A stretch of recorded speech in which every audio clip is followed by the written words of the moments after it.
By definition, creativity is the ability to generate new and valuable ideas, solutions, or products that are original or novel.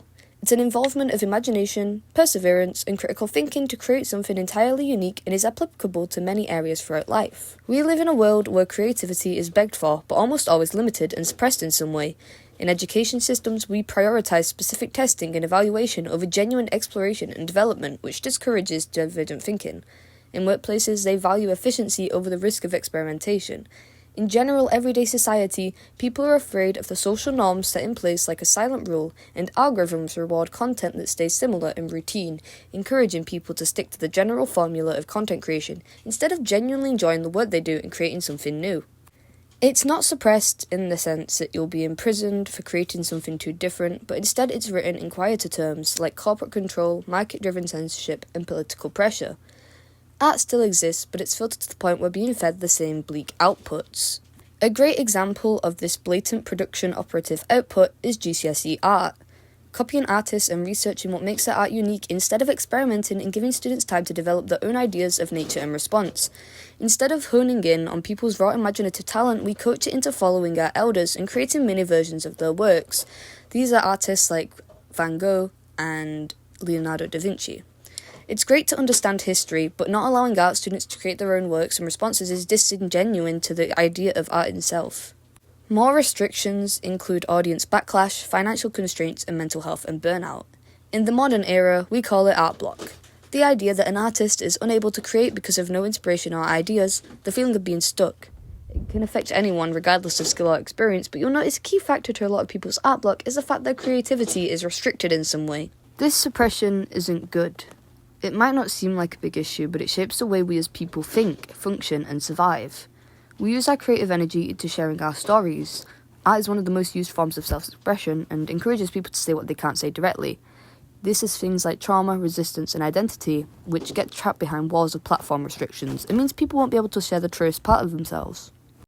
Creativity is what expands people's belief in the universe. Without it, people become less empathetic, less imaginative, and more confident in their ability to be cruel and selfish. Without it, it has led to more and more people becoming less and less open-minded. And when I talk about creativity, it doesn't have to be just art. Creativity can be expressed in all forms. There's poetry, music, science solutions, political protests, etc., etc. And I don't often make videos like these where I talk about problems within the world, but to me, creativity is one of the most important aspects of life. It's what gives the world beauty. To live without creativity is to lose the thing that makes us human. So, what can we do to encourage our own creative minds?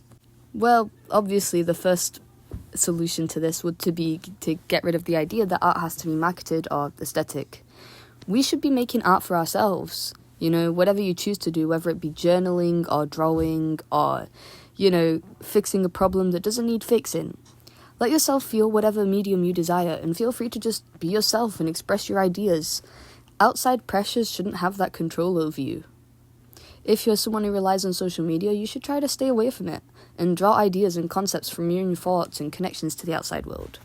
Another thing social media does is feed into that feeling of failure. It always feels like people are producing faster or better results, and it's not because you're bad at what you do, it's the internet. It's feeding your brain with someone else's ideas, not your own. Another thing that I found helpful personally was setting myself time to experiment and play. It's a practice, not a way of making a product, a form of development. I did this a lot in A-level art when my art teacher realised that my art was just becoming more and more constrained. The thing is with creativity is that anybody can have it, anybody can use their imagination, but a lot of people don't have the ability to because of the internet and how we have relied on it so much. Things like ChatGPT and generative AI have really ruined the way that people perceive things. Here's an idea. Let's do a little test. List as many unconventional uses as you can for a common object. We're going to take a paperclip. You've got 60 seconds. Pause the video and go. Let me know how many ideas you came up with. A lot of people would probably say fastening things together, fixing clothes. But some less obvious ideas would have been, jewelry, tools for opening objects, or just general, art ideas. The thing is, this task focuses on divergent thinking, which is creativity, the ability to generate multiple ideas or solutions. It's a simple thing that can be done quickly to test, your creative output.